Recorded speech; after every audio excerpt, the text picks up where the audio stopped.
Welcome to Agni tutorial. நம்ம இந்த வீடியோவில் என்ன பண்ண போகிறோம் அப்படின்னா எக்ஸசைஸ் கொஸ்டின் 1.4 தான் பார்க்க போகிறோம். இது வந்து ஒரு தியரி பேஸ்ட் கொஸ்டின். வாங்க வீடியோக்குள்ளே போகலாம். So explain the meaning of the statement of electric charge of a body is quantised அப்படின்னு சொல்லிக்கிறாங்க. நம்ம என்ன பண்ணியிருக்கோம் அப்படின்னா ஃபர்ஸ்ட் ப்ராப்பர்ட்டி ஆஃப் எலக்ட்ரிக் சார்ஜில் quantisation property Q is equal to NEன்னு படிச்சிருப்போம். இது என்ன படிச்சிருப்போம் அப்படின்னா இந்த இடத்துல ஒரு ப்ளஸ் ஆர் மைனஸ் NEன்னு போட்டிருப்போம். ஏன்னா E வந்து எலக்ட்ரானை தான் நெகட்டிவாக யூஸ் பண்ணணும். சரிங்களா?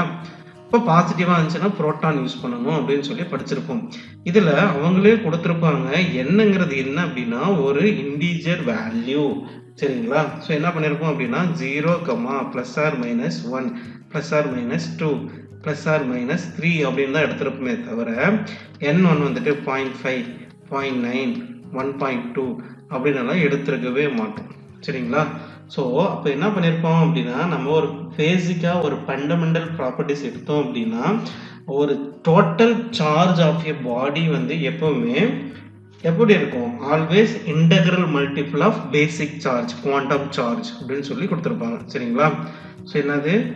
the body of the charges is always integral multiple of, ஓகேங்களா? So integral multiple of quantum charge. So அதனால தான் என்ன சொல்கிறாங்கன்னா ஆர் பேசிக் சார்ஜ். குவாண்டம் எதுனாலும் சரி, பேசிக்னு எதுனாலும் சரி, இதுதான் வந்துட்டு ரீசன். சரிங்களா? ஸோ செகண்ட் வந்து என்ன கேட்குறாங்க அப்படின்னா why can ignore quantization of electric charge when dealing with macroscopic.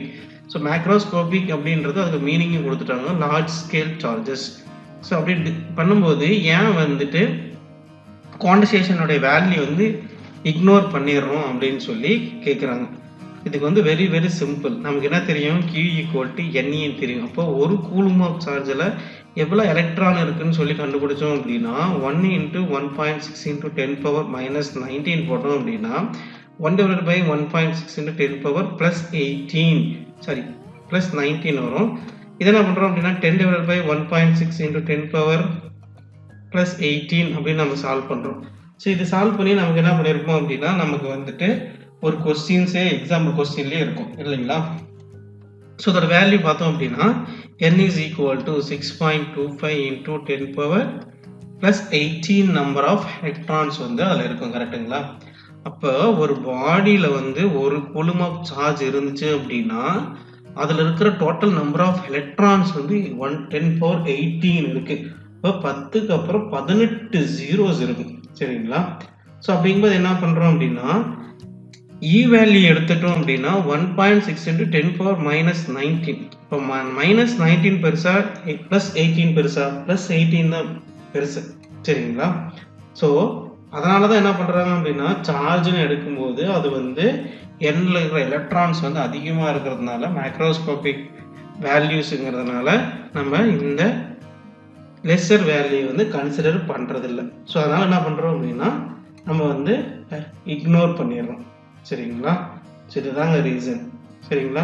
So என்ன பண்ணோம் அப்படின்னா E is very small while comparing with 1 coulomb of charge contains 6.25 × 10⁻18 electrons. சரிங்களா?